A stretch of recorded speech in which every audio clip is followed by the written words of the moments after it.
In this video, I'll show you how to manage or remove the minimum age restriction on Instagram step by step. In a simple and clear way, start by opening the Instagram app on your phone.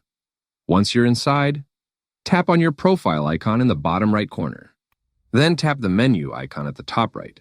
From the menu, go into Settings and Privacy. This is where all your account controls are located. Now scroll down carefully and look for Account Type and Tools before you can access minimum age settings. You need to make sure your account is set to a professional account if it's not already professional. Look for minimum age and open it. Here you will see the default age restriction settings applied to your account.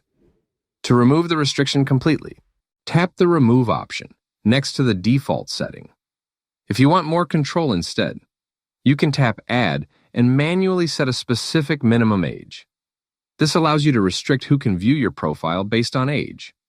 Once you're done making changes, tap Done in the top right corner to save everything.